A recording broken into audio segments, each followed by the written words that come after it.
Hello and welcome to another session of Pastoral Ministry 401. I'm Steve Googe, representing Fruitland Baptist Bible College. I'm your instructor.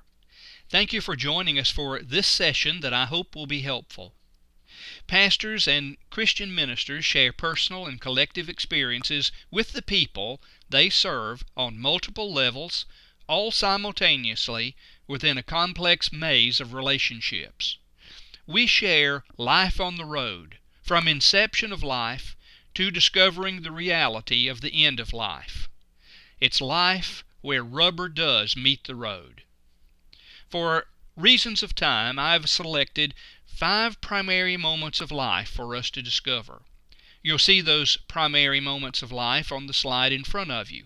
The beginning of life, salvation, the callings of life, the commitments of life, and then the end of life. Life's primary moments in congregational ministry do not always appear in a neat cycle. Life refuses to meet the tidy expectations of those who accept responsibility for others. For example, a pastor in a rural setting may find that the congregation is composed primarily of senior adults, with the major pastoral ministry assignment coming at the end of the lifespan. A suburban church with multiple options and programs and ministries may attract children and their parents in large numbers, but fail to attract senior adults. Although a pastor is available to everyone in the church and community, some who are suffering may avoid the fiery preacher or may avoid the weak shepherd and share their concerns with a friend or a stranger. One church family may resent a minister's presence in a set of circumstances in which another household is greatly dependent on pastoral ministry. Again, what one individual experiences relevantly in spiritual terms, another may look upon lightly with irreligious eyes. Such factors influence the effectiveness of the congregational ministry.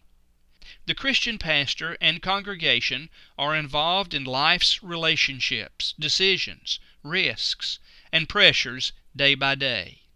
Young and old church members alike feel that their minister either accepts and prizes them in their daily struggles or rejects them and remains aloof from life's tough realities.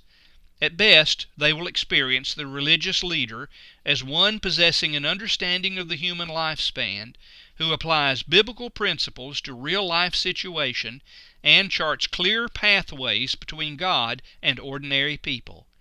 In each key moment of life, the pastor and the people share a common conviction that they may receive mercy and find grace to help in time of need. Hebrews chapter 4, 15 and 16. With this faith, the caring pastor participates meaningfully in the moving dramas of life. Now we turn to the beginning of life. In this session you will learn how the beginning of life is a spiritual event. You will learn when care at the beginning of life actually begins. You will learn when a joint effort to provide care is needed, and then the varied kinds of care needed at the beginning of life. The process of becoming a parent is full of questions and complexities. Parenthood drives many young adults to seek God as they face complicated times. A chaplain once did a survey among maternity patients in a metropolitan hospital, and that survey revealed that 50% of the interviewees interpreted childbirth as a spiritual experience. In the Bible, the birth of a child was viewed as a divine blessing, an occasion for a festival of joy and dedication. Thus, the event of parenthood is a prime occasion for pastoral attention. Pastoral care for children and young people properly begins with the minister's concern for their parents, even before the child is born, even before the child is conceived. The minister and the church should indicate their concern for their parents prior to the birth of the child, and they should be very much involved in their lives. Needs occasionally arise at a child's birth that prompts the joint efforts of the minister, a physician, a lawyer, and social workers. This would be the case with infants born with medical needs, in need of decent food, shelter, and safety. On the next slide, we'll look at the beginning of life involving varied kinds of experiences in pastoral ministry.